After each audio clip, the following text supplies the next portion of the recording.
என்ன இருந்தாலும் திட்டம் போட்டு செயல்படுத்தப்படுகிற ஒரு சூழலை உருவாக்குவதற்காக முடிவெடுப்பது என்று வரும்போது ஆட்சி பல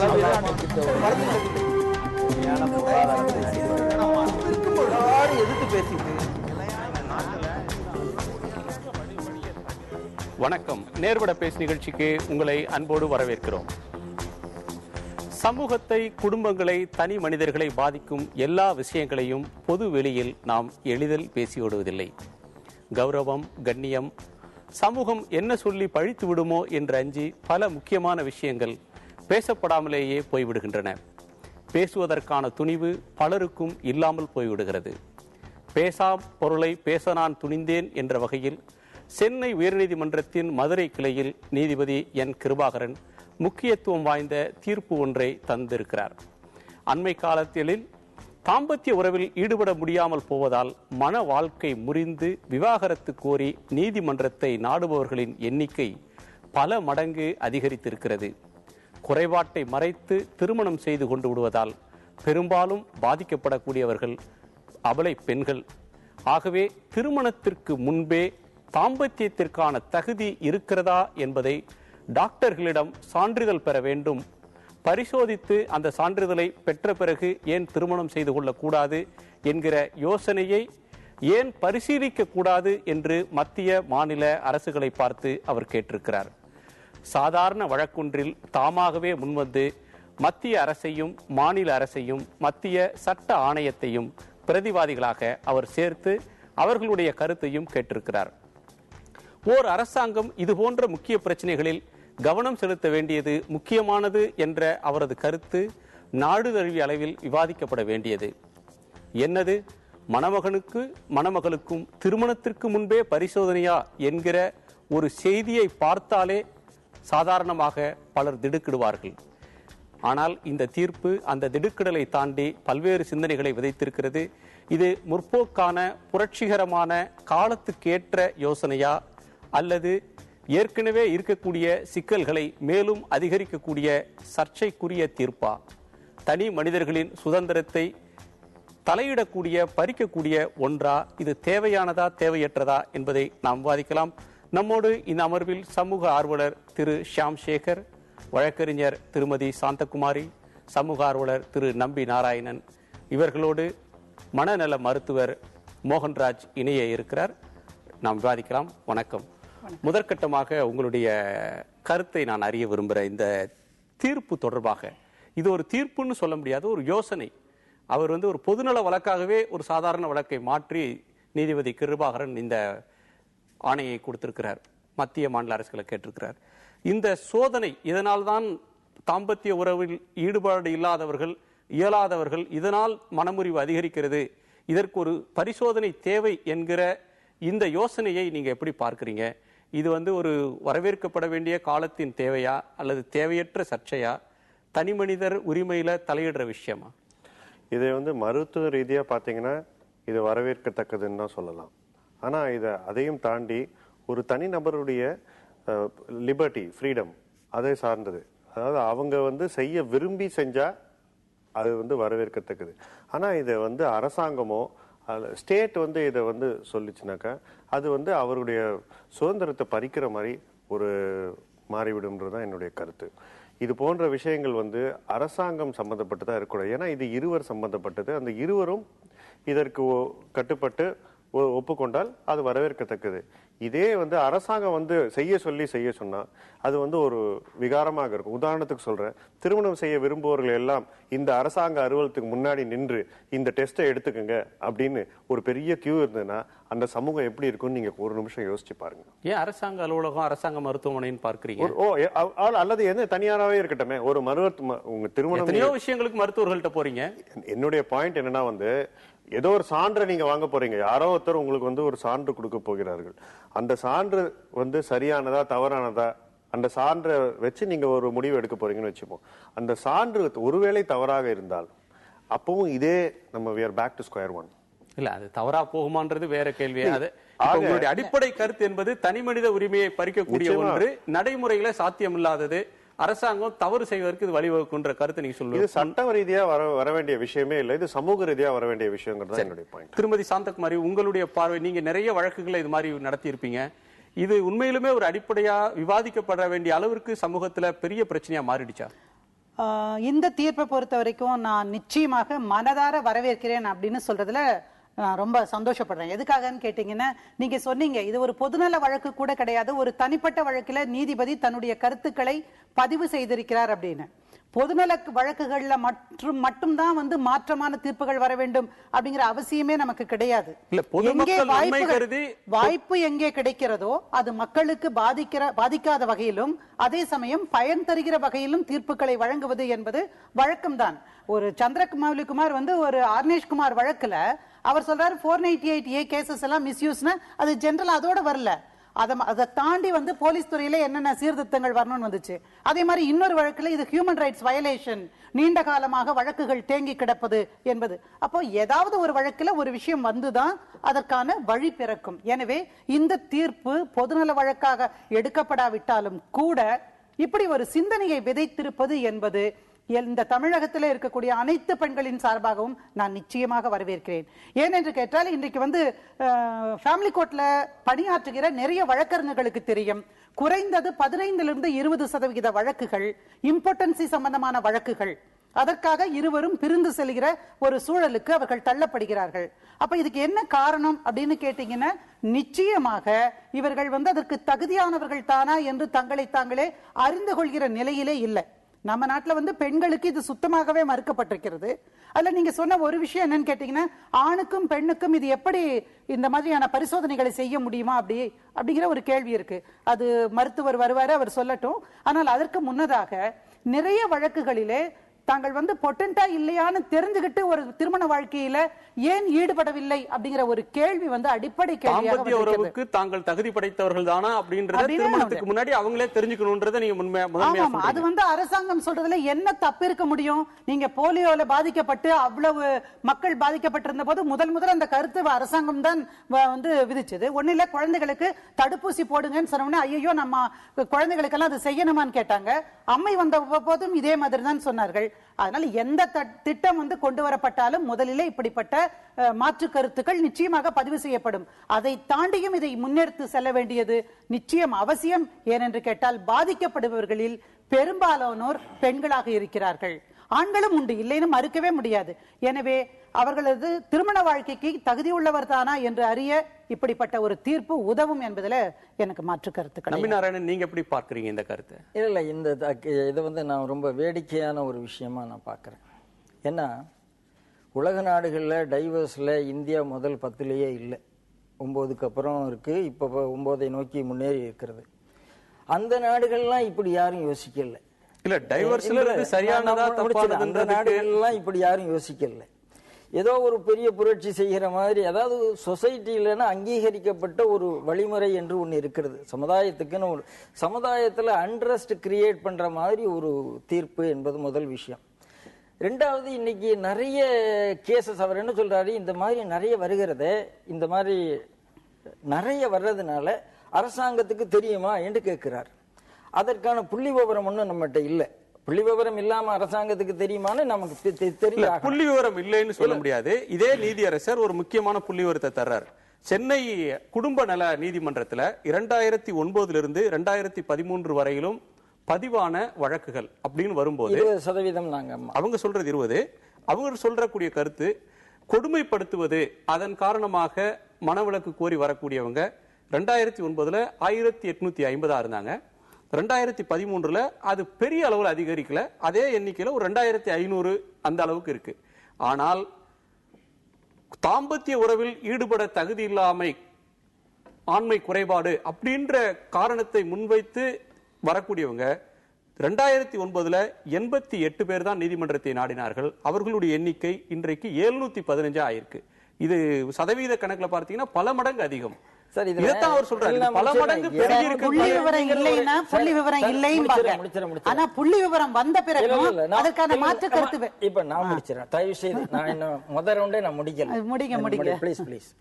அதாவது ஒரு 6 கோடி ஜனத்தொகை உள்ள இடத்துல ஒரு 710 சென்னை குடும்ப நீதிமன்றத்தோட புள்ளிவிவரத்தை மட்டும் தான் ஒரு ஸ்பெசிமென் கேஸை வைத்துக்கொண்டு நான் என்ன சொல்கிறேன், இதெல்லாம் வந்து ஒரு விஷயம் அவர் சொல்றாரு, இதெல்லாம் விரைந்து முடிப்பதற்கு ஏற்பாடு பண்ணணும். அதுதான் இப்ப என்னன்னா, தன்னுடைய கோர்ட்ல இருந்த பாலை வந்து இவர் அரசாங்கத்துக்கு தள்ளி விடுகிறார். இந்த சுமை எனக்கு இதுக்குன்னு நினைக்கிறாரோன்னு எனக்கு தோணுது. அது இல்லைங்கிறது என்னுடைய விஷயம். இந்த சுமையை அவர் தான் சுமந்தாகணும். இதுக்காக ஒரு 1000 பேர் 2000 பேருக்கு ஒரு அரசாங்கம் வந்து ஒரு சட்டம் போட்டு கொண்டிருக்க முடியாது. இத்தனை கணக்கான மக்கள் வாழ்ற இடத்துல இது பிரச்சனை இருக்குங்கிறது பிரச்சனை உண்மைதான். ஆனா 1000 பேருக்குலாம் ஒரு சட்டம் போட்டுட்டு இருந்தா நாடு என்ன ஆகும்னு எனக்கு புரியல. பாதிக்கப்படுறவங்களை கணக்கில் வைத்துக் கொள்ளாமலே பேசுறீங்களோன்னு நினைக்கிறேன். நீங்களே சொல்றீங்களா 1000 பேர் தானே ஒரு வருஷத்துக்கு? 1000 பேர்ன்றது எவ்வளவு? 1000 குடும்பங்கள் பாதிக்கப்படுது இல்லையா? அப்படி இல்ல. ரெண்டாவது நான் சொல்லுகிறேன், இந்த பொட்டன்சி டெஸ்ட்ங்கிறது இன்னைக்கு இருக்கிறதா, அந்த காலத்துல இதுக்கு ட்ரீட்மெண்ட் இருந்தது, இன்னைக்கும் ட்ரீட்மெண்ட் இருக்கிறது, இன்னைக்கும் ட்ரீட்மெண்ட் பண்ணுகிறார்கள். இன்னைக்கு வந்து நான் ஒரு முதல்ல எடுத்த ட்ரீட்மெண்ட் வந்து தப்பா போகிறது, எடுத்த டெஸ்ட் தப்பா போகுது. 6 மாசத்துக்கும் விகம் ஃபிட். அதுக்கப்புறம் நான் கழுத்துல டாலர் போட்டுட்டு நேற்று நான் தகுதி இல்லை இன்றைக்கு தகுதியற்றவன் நான் அலைய முடியுமா? என்னது வேடிக்கை? ஒரு விஷயத்தை சயின்டிபிக்கா பார்க்கணும்னு நினைக்கிறேன். இந்த ஃபர்ஸ்ட் ரவுண்ட் செகண்ட் ரவுண்ட தாண்டி நின்னு நான் பேச விரும்புறேன். இன்றைக்கு சூழல்ல 88 பேராக இருந்தது இன்றைக்கு 700 பேருக்கு மேலாக பெருகி இருக்கிறதுங்கிறது ஒரு கவலைப்படத்தக்க ஒரு விஷயம். அதை மறந்துட்டு இன்னைக்கு ஒரு டாலர் மாட்டிப்பனா நாளைக்கு ஒரு போர்டு மாட்டிப்பனா அப்படின்னு சொல்றது யதார்த்தத்திற்கு புறம்பான ஒரு விஷயம். என்ன விஷயம் கேட்டா, வழக்கமா காலமா இது ஒரு டாபு, இத பத்தி பேசக்கூடாது. ஒரு ஆண்மை உள்ளவனா இல்லையா அல்லது ஒரு பெண்மை பெற்றிருக்கிறாளா இல்லையா அப்படிங்கறத தகுதி பரிசோதனை செய்வதில் என்ன தவறு இருக்க முடியும்? என்ன விஷயம் இல்ல நான் சொல்றேன். இதுல முக்கியமான ஒரு விஷயம் இருக்குங்க. இதுல இன்றைய சூழல்ல வாழ்க்கை சூழல்ல 4 காரணிகள் முக்கியமான விஷயம் நம்ம கவனிக்க தவறிவிடக் கூடாது என்பதுதான். ஃபர்ஸ்ட் வந்து நீங்க இன்னைக்கு என்ன கேட்டீங்கன்னா, மிக முக்கியமான விஷயம் ஆல்கஹாலிசம். அதிகமான மது அருந்துவதன் காரணமாக இன்றைக்கு நிறைய பேர் இம்போர்ட்டா மாறி வருகிறார்கள் என்று விஞ்ஞான அறிக்கை சொல்லுகிறது. இரண்டாவதாக ட்ரக் அடிக்ஷன். அதன் காரணமாக சார் நான் பேசி முடிக்கிறேன் சார், அப்புறம் பதில் சொல்லுங்க. ட்ரக் அடிக்ஷன் இருக்கு, அந்த ட்ரக் அடிக்ஷன் காரணமாக இம்பார்ட்டன்ஸ் வந்திருக்கு. மூன்றாவது வாழ்க்கை சூழல். அமெரிக்காக்காரனுக்காக விடிய விடிய நம்ம பிள்ளைங்க உட்கார்ந்து வேலை செய்து வருவதால நிச்சயமாக இவர்களுக்கு ஆண்மை குறைவு ஏற்படுகிறது என்றும் விஞ்ஞான அறிக்கை கூறுகிறது. நான்காவதாக ரொம்ப செடன்ட்ரிக் லைஃப், உட்கார்ந்த இடத்துலயே கம்ப்யூட்டருக்கு முன்னாடியே இருக்கணும். பசங்க கூட சொல்ற அதுக்கான மன உளைச்சலுக்கான அந்த எல்லா விஷயங்களும் சேர்ந்து இன்றைக்கு ஆண்கள் மத்தியிலே பெரும்பான்மையான இந்த மாதிரியான விஷயங்களை கொண்டு வந்திருக்கிறது என்பது அறிவியல் பூர்வமாக அறியப்பட்ட ஒரு உண்மை.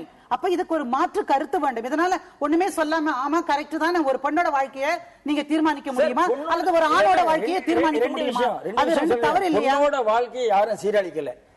அது வந்து டைவர்ஸ்க்கு ஃபிட்டான கேஸ்னா டைவர்ஸ் கொடுங்கன்னு தான் நம்ம சொல்ல போறோம். அதுதான் இவர் கொடுக்க போறாரு.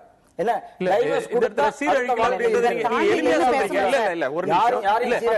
யாரும் சீரழிக்கலன்ற வார்த்தை ஏற்க முடியாது. நான் என்ன கேட்கிறேன், அதாவது நான் என்ன கேட்கிறேன்னா, ஒரு ஒருத்தருக்கு தாம்பத்திய உறவுல ஈடுபடுவதற்கான உடல் ரீதியான தகுதி இல்லை அப்படின்ற பட்சத்துல அவர் குடும்பம் அவரை விடுறதில்லை. சமூகத்தின் அந்தஸ்துக்காக அவரை வற்புறுத்தி திருமணம் செய்ய வைக்கிறாங்க. இதனால பாதிக்கப்படுறது இன்னொரு பெண். நீங்க அவங்களுக்கு வந்து விவாகரத்துக்கு கொடுத்துடுறாங்க அல்லது இழப்பீடு தந்துடுறாங்க, அந்த திருமணம் செல்லாதுன்னு அறிவிச்சிடுறாங்க, அதனால எந்த பாதிப்பும் இல்லை அப்படின்னு சொல்ல முடியாது.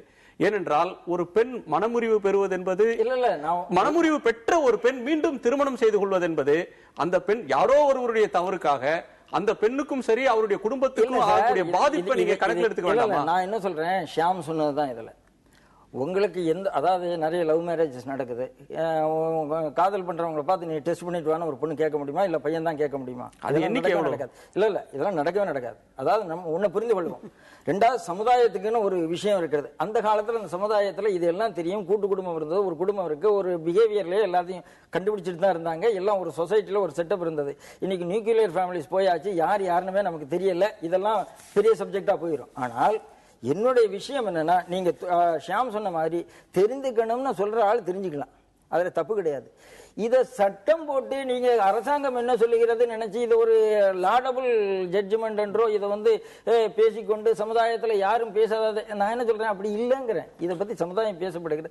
சமுதாயத்துக்கு கொடுக்க இவங்க 4 காரணம் சொல்றாங்க, அதெல்லாம் சரி பண்ணலாம் இந்த சமுதாயத்துல, ஒன்றும் பிரச்சனை இல்லை. இதுக்கான ட்ரீட்மெண்ட்ங்கிறது என்னெல்லாமோ இருக்கு, அதையும் பண்ணலாம். ஆனா அதெல்லாம் விட்டுட்டு ட்ரீட்மெண்ட் பண்ணணும்னாலே அவருக்கு அந்த ஆண்மை குறைவா பெண்மை குறைவா இருக்கான்னு தெரிஞ்சுக்கணும். அப்பதான் ட்ரீட்மெண்ட் இருக்கணும். சும்மா ஆகாசத்துல இருந்து ட்ரீட்மெண்ட் பண்ணுவீங்களா? நான் கேக்குறேன், ஒவ்வொரு ஆம்பளையும் சொல்லிட்டா வச்சுப்போம், எனக்கு வெர்ஜினிட்டி டெஸ்ட் தெரிஞ்சாதான் நான் கல்யாணம் பண்ணுவேன்னு சொன்னாலும் வச்சுப்போம், நாட்டுல என்ன ஆகும்?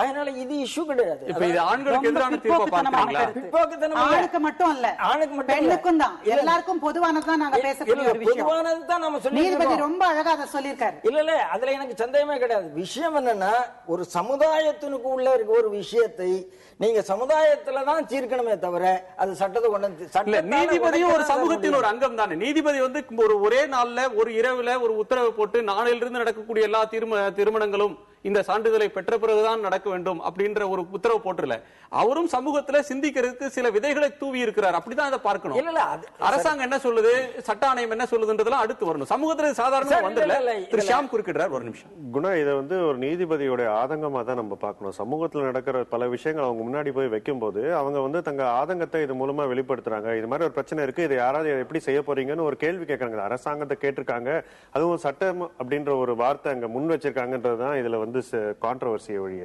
அவங்க கேட்டதுலயோ இல்ல அந்த இஷ்யூவை முன் வச்சலையோ எந்த தவறும் கிடையாது. இது மாதிரி பிரச்சனையை வந்து எப்படி நம்ம வந்து தீர்வு கொண்டு வர வேண்டும்? சட்டம் என்ற ஒரு அமைப்பு வழியா தீர்வு கொண்டு வரணுமா, அல்லது திட்டம் அப்படின்ற ஒரு வட்டத்துக்கு வழியா கொண்டு வரணுமாங்கிறது தான் வந்து இங்க வந்து நம்மளுடைய சாய்ஸ். என்ன பொறுத்த மட்டும் சட்டம்ங்கிறத வந்து சமூகம் வந்து இந்த விஷயத்துல அவ்வளவு எளிதா ஏற்றுக்கொள்ளாது. ஏன்னா வந்து நம்ம கிட்ட பல விதமான அங்கங்கள் இருக்கு இந்த சமூகத்துல. அதுல வந்து ஒவ்வொருத்தருடைய சட்டத்தின் வழியாக இதை செய்யவே முடியாதுங்கிறதா என்னுடைய. நம்மோடு மனநல மருத்துவர் டாக்டர் மோகன்ராஜ் இணைந்திருக்கிறார். பல விஷயங்கள் பரிமாறப்பட்டிருக்கின்றன கருத்துக்கள். இது வந்து தனி மனித சுதந்திரத்தை பாதிக்கிற செயல்ன்றாங்க. இது மிகவும் போற்றி வரவேற்கப்பட வேண்டிய ஒரு தீர்ப்புன்னு சாந்தகுமாரி சொல்றாங்க.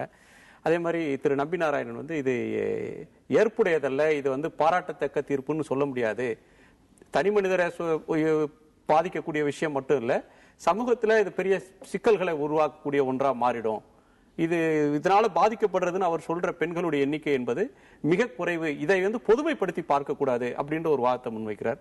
உங்களுடைய பார்வை என்ன மருத்துவராக? என்னோட கருத்து வந்து இது 2 விதமா பார்க்கணும். ஒண்ணு வந்து இது சரியா இல்லையா அவர் சொல்லி இருக்கிறது, இன்னொன்னு நடைமுறையில என்னென்ன பிரச்சனைகள் வரலான்னு.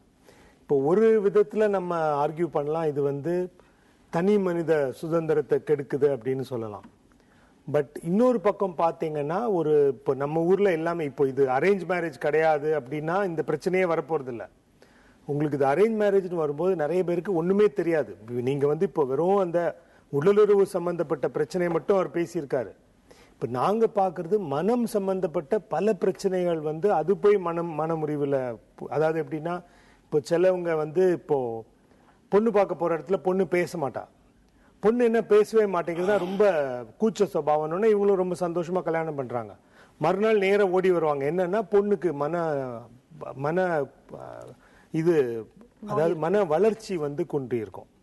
சோ அது கூட தெரியாம கல்யாணம் பண்ணி அதுக்கப்புறம் பிரச்சனைகள். அதை பற்றி நம்ம பிறகு விரிவாக்கலாம். இந்த அம்சத்தை மட்டும், இந்த அம்சம் பாத்தீங்கன்னா ஒரு விதத்துல எல்லாமே தெரிஞ்சிருக்கிறது, 2 பேருக்கும் ஒருத்தருக்கு ஒருத்தர் தெரிஞ்சிருக்கிறது நல்லது.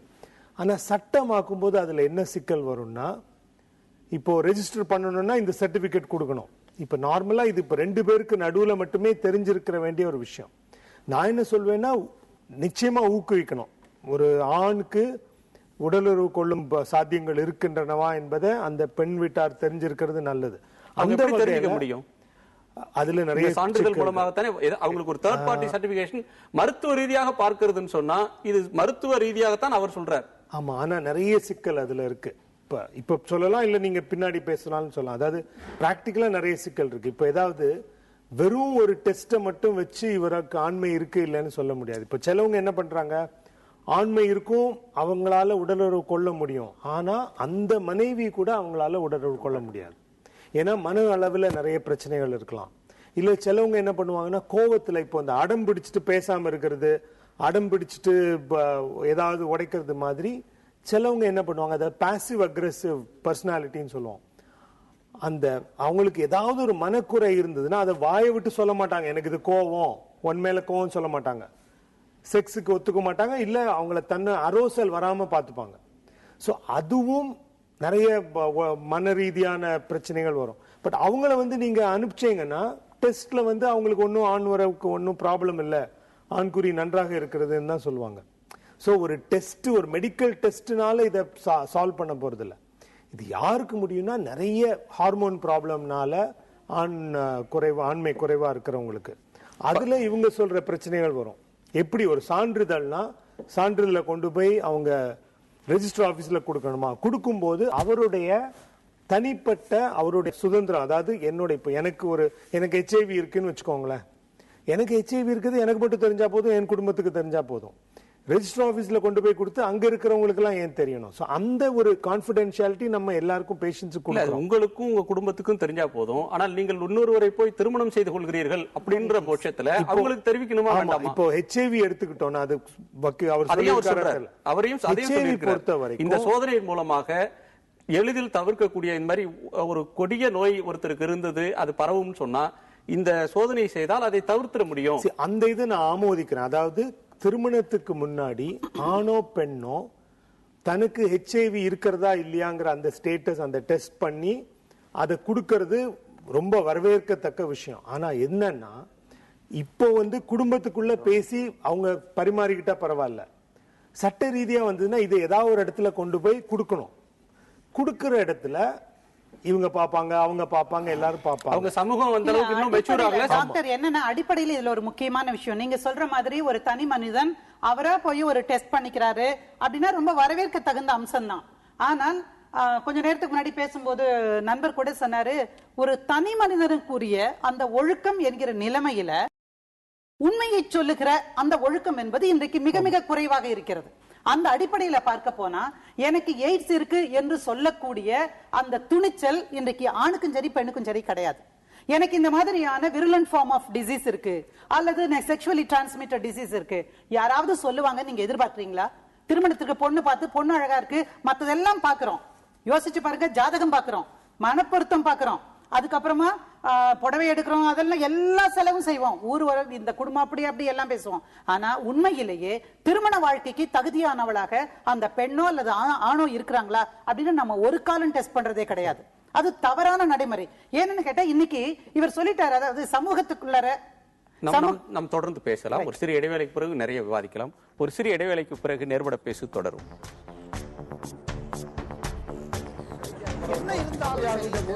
திட்டம் போட்டு செயல்படுத்தப்படுகிற ஒரு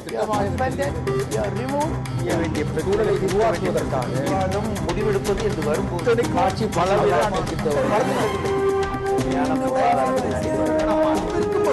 எதிர்த்து பேசிட்டு